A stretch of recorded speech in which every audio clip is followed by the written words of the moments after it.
Ticket यात्रा में India news की टीम पहुंची है जोधपुर। जोधपुर सीट पर केंद्रीय मंत्री गजेंद्र शेखावत की मौजूदगी ने इसे राजस्थान की हॉट सीट बना दिया है। शेखावत यहां से 2 बार जीतकर दिल्ली का रास्ता तय कर चुके हैं। तीसरी बार वो यहां से अपनी किस्मत आजमा रहे हैं। इंडिया न्यूज की टीम गजेंद्र शेखावत के चुनाव अभियान को कवर करने जोधपुर पहुंची तो वहां शेखावत की पोस्टर बैनर हर गली चौक चौराहे पर नजर आए। हम सीधे गजेंद्र शेखावत के घर पहुंचे और उनसे वो सवाल किए जिनका जवाब जोधपुर के साथ देश के लोग भी सुनना चाहते हैं। एक नेता जिन्हें राजस्थान में भारतीय जनता पार्टी का वर्तमान और भविष्य कहा जा रहा है, एक लीडर जिनको परफॉर्मर का टैग दिया गया है। आज ITV की इलेक्शन स्पेशल में हमारे साथ खास गजेंद्र सिंह शेखावत मौजूद है। सर, आपका बहुत बहुत स्वागत है। धन्यवाद। आपके दर्शकों का बहुत सारा अभिनंदन करता हूं, उनको बहुत सारी शुभकामनाएं देता हूं। सर, आप वापस से जोधपुर से चुनाव लड़ रहे हैं, लोकसभा रण। हमने देखा पहली बार आप जब जीते तो उसके बाद दूसरी बार जीते, अब तीसरी बार की तैयारी, बहुत स्ट्रॉन्ग एक डेडिकेशन लग रहा है। देखिए, देश भर के मतदाताओं ने 2014 में श्रद्धेय नरेंद्र मोदी जी को एक आशा की किरण के रूप में देखते हुए उनके पक्ष में मतदान किया था, क्योंकि जिस तरह की परिस्थितियां देश में उससे पहले के 10 साल में थी, देश हर मोर्चे पर विफल हो गया था। आर्थिक, सामाजिक, सामरिक सभी मोर्चों पर देश पिछड़ रहा था और जनता को ये जो लोकतांत्रिक व्यवस्था है जिसको हमने बहुत बड़े संघर्ष, बलिदानों के बाद में हासिल किया, उस पर से विश्वास उठने लगा था। तब जनता ने मोदी जी पर भरोसा किया और 5 साल में मोदी जी ने जिस तरह से काम किया, दूसरे 5 साल में देश की जनता ने मोदी जी के उस काम पर विश्वास करते हुए उनको एक बार फिर और बड़े अंतर के साथ में दोबारा प्रधानमंत्री बनने का अवसर प्रदान किया। इस 10 साल के कालखंड के बाद में अब जब तीसरी बार चुनाव हो रहा है, तब देश की जनता 10 साल मोदी बनाम 10 साल UPA इसकी तुलना कर रही है। और जब ये तुलना होती है तो वो तुलना में कहीं भी कोई तरह का साम्य नज़र नहीं आता। इस 10 साल में वो सब कुछ हुआ है, चाहे हम गरीब कल्याण के दृष्टिकोण से देखें, सामान्य मानवी के जीवन में आने वाली सुविधाओं के दृष्टिकोण से देखें, ईज़ ऑफ लिविंग के दृष्टिकोण से देखें, देश के आर्थिक विकास के दृष्टिकोण से देखें, हम फ्रेजाइल 5 से निकल करके टॉप 5 इकोनॉमी हो गए, इंफ्रास्ट्रक्चर के दृष्टिकोण से देखें, सब कुछ बदल गया। आज देश सहज रूप से इस बात पर विश्वास करता है कि मोदी है तो मुमकिन है और मोदी के भरोसे ही देश आने वाले समय में विकसित हो सकता है। और अब की बार का चुनाव जो है, तीसरी बार जनता अब विकसित भारत जिसका संकल्प देश की जनता ने माननीय मोदी जी के साथ किया है, उसकी आधारशिला रखने का ये चुनाव है, ऐसा मान करके चुनाव में माननीय प्रधानमंत्री जी को वोट करेगी। और मैं ये मानता हूँ कि पिछले चुनाव में और इस चुनाव में चेहरे गौण हो गए हैं, प्रत्याशी गौण हो गए। पूरे देश में एक ही प्रत्याशी है, वो नरेंद्र मोदी और नरेंद्र मोदी का चेहरा है।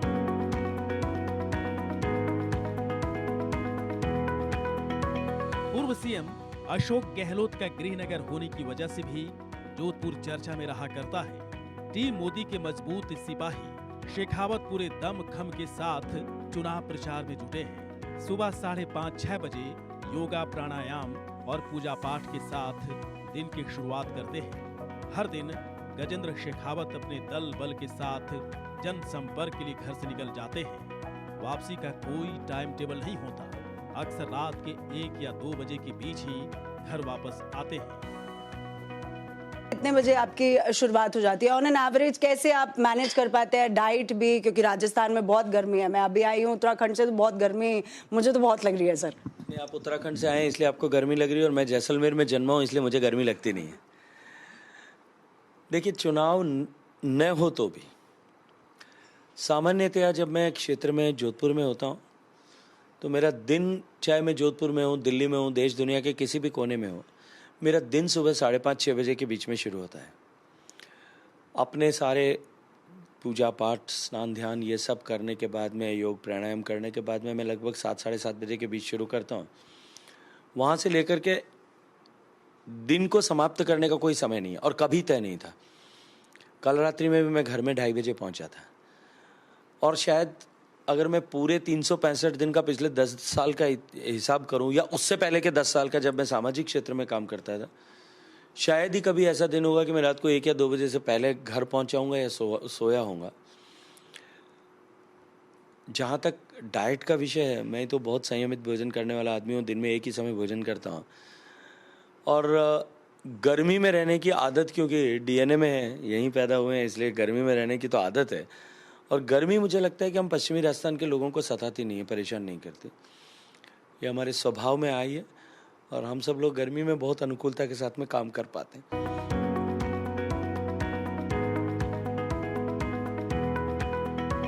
मोदी ने कई मंत्रियों और सांसदों का टिकट काटा है। टारगेट 400 पार का है और गजेंद्र शेखावत को इस बात का एहसास है कि पीएम मोदी जैसे टफ टास्क मास्टर के साथ काम करने का एक ही मंत्र है, पूरी ईमानदारी और मेहनत। प्रधानमंत्री एज ए बॉस कैसे, और कोई ऐसा एक वाक्य, क्या कभी आपको डांट मिली है, कभी ऐसे मिलती है बॉसेस से डांट, कोई ऐसा वाक्य जो आप हमसे शेयर कर पाए कि प्रधानमंत्री को अगर कुछ कहना होता है तो किस अंदाज के साथ वो कहते हैं, एज ए बॉस कैसे, कोई ऐसा आपको कोई एग्जाम्पल जब छोटी मोटी फटकार डांट मिली हो? देखिए, मैं आपको एक बात बताऊं, नरेंद्र मोदी जी के साथ में प्रत्यक्ष रूप से मुझे पिछले 10 साल से काम करने का अनुभव हुआ और मैं ये मानता हूं कि उनसे जब कभी भी उनसे मिलने का अवसर मिलता है, प्रत्यक्ष रूप से अकेले में बैठकर बात करने का अवसर मिलता है या सामूहिक रूप से किसी बैठक में छोटे टोली में बैठ करके बात करने का अवसर मिलता है, हर बार उनकी वो भेंट कुछ न कुछ सिखा करके जाती है। प्रधानमंत्री एक तरफ he is a great listener और दूसरी तरफ किसी चीज को 360 डिग्री इवैल्यूएट करके तुरंत आपको उसके दृष्टिकोण से मार्गदर्शन करना। और निश्चित ही मैं एक ऐसे बॉस के साथ में काम करता हूं जो प्रैक्टिकली दिन में 24 घंटे काम करता है और जब वो 24 घंटे काम करता है तो उसकी टीम को जो है उससे भी ज़्यादा काम करना होता है, ऐसी उनकी अपेक्षा होती है।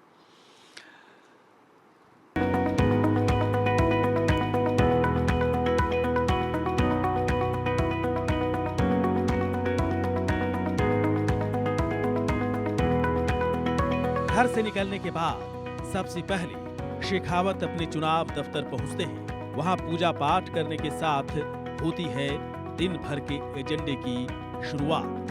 चुनावी समर में सबसे अहम होता है कार्यकर्ताओं का हौसला और उनसे मिलने वाला फीडबैक। गजेंद्र सिंह शेखावत सबसे पहले कार्यकर्ताओं से तैयारियों का अपडेट लेते हैं और दिन का शेड्यूल लॉक करते हैं।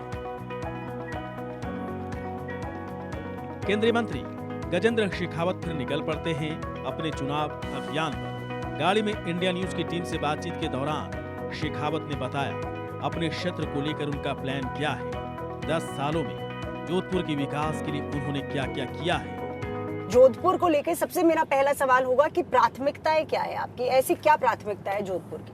देखिए, जो 2014 में जब मुझे पहली बार जोधपुर में काम करने का अवसर मिला था, इंफ्रास्ट्रक्चर के दृष्टिकोण से जोधपुर बहुत पिछड़ा हुआ था। जोधपुर जो प्रदेश का दूसरा बड़ा शहर है, gateway of the Thar desert है। जोधपुर में कहीं भी किसी तरह की 2 लेन पेव शोल्डर रोड भी जो है नेशनल हाईवेज नहीं थे, क्योंकि किसी भी क्षेत्र की आर्थिक दृष्टिकोण से प्रगति के लिए सबसे पहले उसके आधारभूत ढांचे को ठीक करने की आवश्यकता होती है। और मैं आज खुशी से कह सकता हूं कि जोधपुर को जोड़ने वाली सारी सड़कें, जोधपुर बाड़मेर, जोधपुर जैसलमेर, जोधपुर बीकानेर, जोधपुर जयपुर, जोधपुर को सरदार समन से होकर के सोजत तक जोड़ने वाले, जोधपुर से पाली को जाने वाली सभी सड़कें जो है या तो 4 लेन है या 2 लेन एक्सप्रेसवे बन गई हैं। इसके अलावा माननीय मोदी जी की सरकार ने जो रचना की कि हमें अमृतसर को कांडला से कनेक्ट करते हुए भारतमाला एक्सप्रेसवे बनाना चाहिए, बड़ा हिस्सा जोधपुर से निकला। रोड से इधर अगर मैं बात करूं रेलवे इंफ्रास्ट्रक्चर की, तो जोधपुर से फुलेरा तक डबलिंग नहीं होने के कारण से, डबल लाइन नहीं होने के कारण से और जोधपुर से मारवाड़ जंक्शन नहीं होने के कारण से एक बॉटलनेक यहाँ बना हुआ था। आज वो डबलिंग ऑफ लाइंस हुआ और कंप्लीट इलेक्ट्रिफिकेशन होगा, नए रेलवे स्टेशंस बन रहे हैं। इससे आगे बढ़ करके अगर एयरपोर्ट की बात करूं, पिछले 25 साल से जोधपुर में संघर्ष चल रहा था कि जोधपुर का 2014 से पहले के 25 साल तक कि जोधपुर के हवाई अड्डे का विस्तार हो। माननीय अशोक गहलोत साहब 3 बार केंद्र में मंत्री रहे, 5 बार सांसद रहे और नागरिक उड्डयन मंत्री का चार्ज भी उनके पास रहा, लेकिन हवाई अड्डे का विस्तार नहीं हो सका। 2 बार मुख्यमंत्री रहे वो, उसके बाद में भी नहीं हो सका। एयरफोर्स भूमि देने को तैयार नहीं थी और उसके चलते हुए जोधपुर की प्रगति और विकास और इंडस्ट्रियलाइजेशन का एक सा एक समझ लीजिए कि उसका गला घुटा हुआ था। जोधपुर में एक समय में 2 एयरक्राफ्ट खड़े हो सकते थे। नाइट लैंडिंग की सुविधा नहीं थी क्योंकि कैटाई 3 सिस्टम नहीं था जोधपुर में। मैंने इसको टेकअप किया, कैटाई 3 सिस्टम इंस्टॉल करवाया और मैं धन्यवाद दूंगा माननीय प्रधानमंत्री जी को और स्वर्गीय मनोहर पर्रिकर साहब को जो रक्षा मंत्री थे। उन्होंने जोधपुर के हवाई अड्डे के लिए ज़मीन देने की स्वीकृति प्रदान की। राज्य सरकार, नगर पालिका, एयरपोर्ट अथॉरिटी ऑफ इंडिया और मिनिस्ट्री ऑफ डिफेंस चारों के साथ में एक समझौता हुआ और 37 एकड़ ज़मीन मिली। आज जहां हम पहले 2.5 एयरक्राफ्ट खड़े कर पाते थे, आज 12 एयरक्राफ्ट खड़े रखने की जगह बनी है। जहां जोधपुर की कनेक्टिविटी दिल्ली और मुंबई 2 शहरों से हुआ करती थी, आज देश के सभी बड़े शहरों से जोधपुर जुड़ा हुआ है। टर्मिनल बिल्डिंग 400 करोड़ रुपए की लागत से बन रहा है और आने वाले 6-8 महीने में पूरा हो जाएगा। और टर्मिनल बिल्डिंग बनने के बाद में यहाँ इंटरनेशनल जो है एयरपोर्ट भी बने, हम उसके लिए भी अभी से प्रयास हमने प्रारंभ कर दिए। तो इंफ्रास्ट्रक्चर की ग्रोथ करना पहली प्राथमिकता थी ताकि हम जो है अपने क्षेत्र का इकोनॉमिक ग्रोथ कर सकें। राजस्थान में पानी की समस्या सबसे बड़ी है। शेखावत केंद्र में जल संसाधन मंत्रालय का ही जिम्मा संभालते हैं। ऐसे में उनसे राजस्थान के जल संकट पर सवाल तो बनता है। शेखावत ने बताया कैसे राज्य में अशोक गहलोत सरकार की वजह से कई योजनाएं आधी अधूरी रह गई। सबसे मूल समस्या यहाँ पर है और जिसको लेके आरोप भी लगते आए हैं भारतीय जनता पार्टी पे, और आप यहाँ से जोधपुर से है, मूल समस्या आ गई पानी की, कि पानी नहीं है क्योंकि आपके पास जल शक्ति है।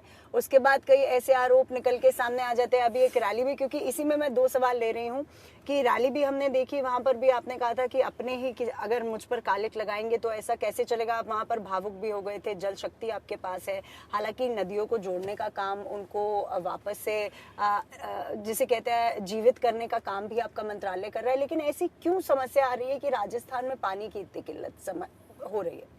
देखिए, माननीय प्रधानमंत्री जी ने मुझे 2019 में एक ऐसे नए मंत्रालय का गठन कर जिसे 8-10 मंत्रालयों को, 8-10 विभागों को जोड़ करके बनाया गया था, जो पानी के डिफरेंट एस्पेक्ट्स पे अलग अलग जगह पे काम करते थे, उसका नेतृत्व करने का सौभाग्यपूर्ण अवसर दिया। अगर मैं ओवरऑल बात करूं, हम दुनिया का सबसे बड़ा ड्रिंकिंग वाटर प्रोग्राम कर रहे हैं जिसमें हम 19 करोड़ 40 लाख परिवारों तक पीने का पानी पहुंचाने के लिए काम कर रहे हैं।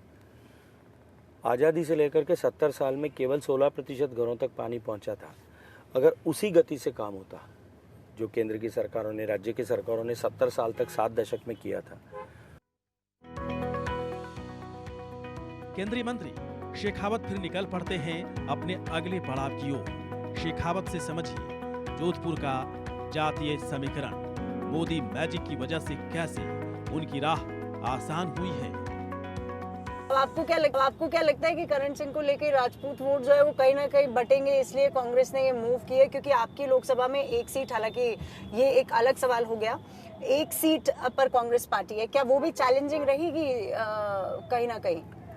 देखिए, अगर मैं आपके एक प्रश्न का रिवर्स गियर में जवाब दूं, पिछले चुनाव में माननीय अशोक गहलोत साहब यहाँ मुख्यमंत्री थे। उनके पुत्र श्रीमान वैभव गहलोत साहब चुनाव लड़ रहे थे। सरकार के सारे संसाधन साधनों का दुरुपयोग किया जा रहा था। फिजिकल इंफ्रास्ट्रक्चर से लेकर के ह्यूमन रिसोर्सेज जो सरकार के साथ में जुड़े हैं, दबाव बना करके उनको अपने पॉलिटिकल एजेंट की तरह काम कराया जा रहा था। सत्तारूढ़ पार्टी के सारे नेता, सारे मंत्री, सारे संतरी, सारे देश भर के नेता यहाँ फोकस करके काम कर रहे थे। लेकिन जनता के मन में मोदी को दोबारा प्रधानमंत्री बनाने का भाव था, विश्वास था। सरदारपुरा सहित जिसके आप उल्लेख कर रहे हैं, लोकसभा क्षेत्र के हर विधानसभा क्षेत्र में मुझे प्रचंड बहुमत मिला। केवल मैं सरदारपुरा विधानसभा नहीं, माननीय गहलोत साहब जिस बूथ पर वोट डालते हैं, उनका परिवार वोट डालता है, उस बूथ में भी हम विजयी हुए, क्योंकि प्रदेश की जनता, जोधपुर की जनता, देश की जनता ये जानती है कि उनका हित भला और भारत का भविष्य के साथ में सुरक्षित है। किसको वोट देने से लाभ होगा। ये चुनाव किन्हीं दो व्यक्तियों के बीच में चुनाव नहीं है, किसी दो पार्टियों के बीच में भी चुनाव नहीं है। ये दो विचारधाराओं के बीच में चुनाव है। एक विचारधारा है देश को जोड़ करके देश को दुनिया का शक्तिशाली संपन्न देश बनाने वालों की, और दूसरी विचारधारा है भारत के टुकड़े करने वालों के साथ खड़े रहने वालों की। एक विचारधारा है राम को अस्तित्व को सम्मान देते हुए राम का मंदिर बनाने वालों की, और दूसरी राम के अस्तित्व को नकारने का एफिडेविट फाइल करने वालों की। लोग बहुत स्पष्टता के साथ में इस विकास और विनाश के बीच की राजनीति में अपना ऑप्शन चुनेंगे, और मुझे पूरा भरोसा है क्षत्रिय समाज जो डीएनए में जिसके राष्ट्रवाद का है, जिसके पूर्वजों ने सदियों तक अपने लहू से सींच करके इस सनातन संस्कृति को, सभ्यता को और देश को अखंड अक्षुण्ण बनाए रखा है, वो ऐसे मौके पर जब हम ट्रांसफॉर्मेशन के लिए काम कर रहे हैं, ट्रांसफॉर्मेशन के लिए वोट मांग रहे हैं, विकसित भारत होने के लिए वोट नाम पर वोट मांग रहे हैं, तब हमसे दूर खड़ा रहे ये संभव ही नहीं है। कितने भी प्रयास कर लिए जाए, कितनी भी तरह की अफवाहें फैलाई जाएं, कितनी भी तरह के झूठ बोले जाएं, कितनी भी तरह के झूठे दोषारोपण किए जाएं, कितनी भी तरह की झूठी कहानियां गढ़ी जाएं, लाभ कुछ नहीं होने वाला है। जीतेगा तो मोदी ही, आएगा तो मोदी ही। अपने अगले पड़ाव में शेखावत देवाशियों के बीच पहुंचे। राजस्थान में पशु पालकों को देवाशी कहते हैं। उनके बीच पहुंचकर शेखावत ने उनका हाल जाना। आगे सब अच्छा होगा ये भरोसा जगाया। प्रधानमंत्री नरेंद्र मोदी के 400 पार का नारा, जोधपुर से Gajendra Singh Shekhawat as a candidate. क्या जोधपुर में तैयारियां चल रही हैं इलेक्शन स्पेशल में? आज हम पाल में पहुंचे हैं जहां पर गजेंद्र सिंह शेखावत लोगों के बीच में बैठे हैं। देवासी बोला जाता है इन लोगों को, जो कि एक पशुपालक होते हैं। अब आप देखिए कि किस तरीके से गजेंद्र सिंह शेखावत जो है वो यहाँ पर लोगों के बीच में बैठे हैं। तमाम चीज़ें, उनका आशीर्वाद जो है वो यहाँ पर लेने आए हैं कि किस तरीके से अब जोधपुर में जो वोट पड़ेगा, यानी इनकी लोकसभा में जितनी भी विधानसभा आती है उसमें से एक पाल है। अब यहाँ के लोगों से आशीर्वाद लेना, क्योंकि यहाँ का जो वोट है वो डायरेक्टली अगर जाएगा तो प्रधानमंत्री नरेंद्र मोदी के 400 पार के नारे को स्ट्रॉन्ग करेगा।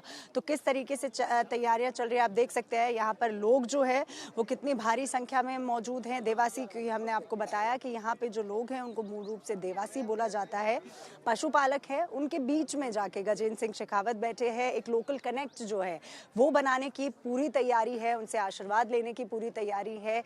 आखिर किस तरीके से विकसित भारत बनाया जाएगा, यानी प्रधानमंत्री नरेंद्र मोदी का सपना, और राजस्थान किस तरीके से उस चीज के लिए कंट्रीब्यूट करेगा, यानी देश को विकसित भारत बनाने के लिए किस तरीके से कंट्रीब्यूट करेगा, ये देखना दिलचस्प होगा कि आखिर जोधपुर से गजेंद्र सिंह शेखावत को इस बार जोधपुर की जनता जिताती है या नहीं। जोधपुर में दूसरे चरण में चुनाव होने वाले हैं। जोधपुर के मतदाता 26 अप्रैल को वोट करेंगे। गजेंद्र शेखावत के आगे कांग्रेस के करण सिंह उचियारा मैदान में हैं।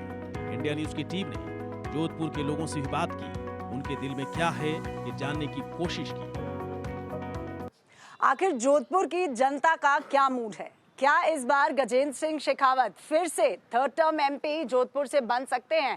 पहले जोधपुर की जनता का मूड जानते हैं कि आखिर प्रधानमंत्री नरेंद्र मोदी ने जो 400 पार का नारा दिया था, तो क्या राजस्थान का ये भाग जोधपुर उसमें कंट्रीब्यूशन किस हद तक करता है?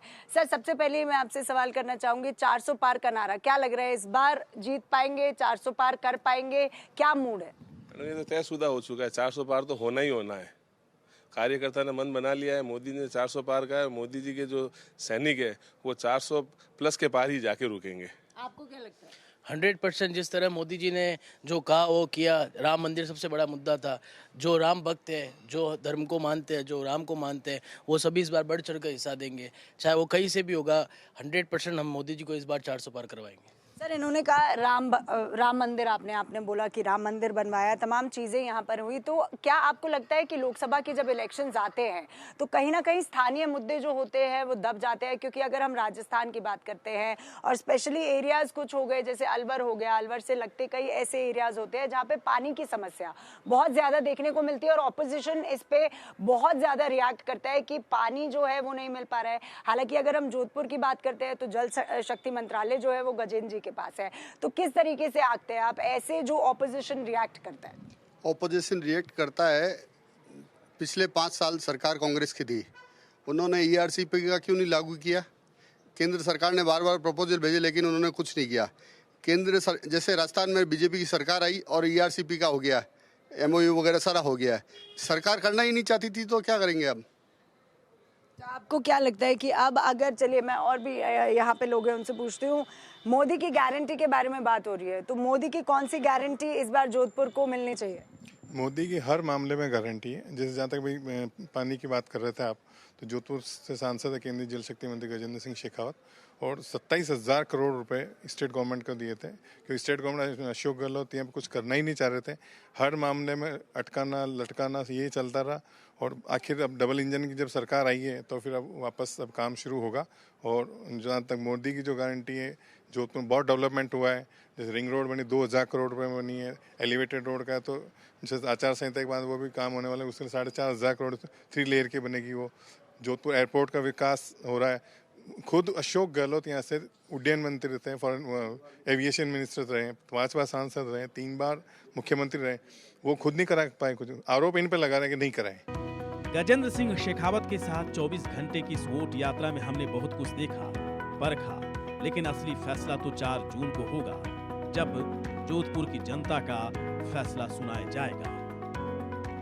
जोधपुर में फर्स्ट टाइम वोटर्स का आखिर क्या मूड है? क्योंकि प्रधानमंत्री नरेंद्र मोदी ऐसे पहले प्रधानमंत्री बने थे जिन्होंने फर्स्ट टाइम वोटर्स से पहली बार संवाद किया था, उनको प्रोत्साहित किया था कि किस तरीके से वो एक इम्पोर्टेंट डेमोक्रेसी का हिस्सा बनेंगे जब वो अपना पहला मत देंगे। तो आज यहाँ पर फर्स्ट टाइम वोटर्स हैं, हम जोधपुर में मौजूद हैं, उनसे जानने की कोशिश करते हैं कि आखिर उनका मन क्या है। मैं आपसे जानने की कोशिश कर रही हूँ कि क्या जोधपुर में क्या लग रहा है, कौन इस बार किसको वोट देंगे, क्योंकि पहला मत है आपका?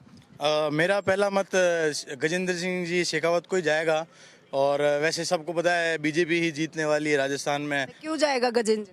क्योंकि हम मोदी जी के सपोर्टर है, और उन्होंने जो काम किया है, जो उन्होंने हमारे युवाओं को जो प्रोत्साहित किया है, जो हमारे लिए सेवाएं दी है, वो सबसे बेहतर दी है, तो इसलिए हमारा पहला समर्थन मोदी जी को जाएगा। आप किसको देंगे, आपको क्या लग रहा है? जी बिल्कुल, इस बार गजेंद्र जी को ही वोट दूंगा फर्स्ट टाइम, एंड क्योंकि उनसे मोटिवेशन मिलती है और उन्होंने बहुत अच्छे अच्छे वर्क्स भी किए हैं, जोधपुर के अंदर डेवलपमेंट किया है, तो मेरा फर्स्ट वोट बिल्कुल गजेंद्र जी को।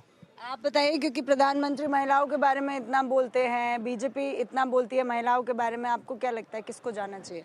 गजेंद्र सिंह को ही जाना चाहिए। गजेंद्र सिंह को जाना चाहिए, क्यों? क्योंकि उन्होंने महिलाओं को भी बहुत आगे बढ़ाया है, बहुत कुछ किया है उनके लिए भी, और जो महिलाएं हैं जिनको काम नहीं है उनके पास भी काफ़ी काम गया है, और उन्होंने भी बहुत कुछ किया है उनके लिए भी।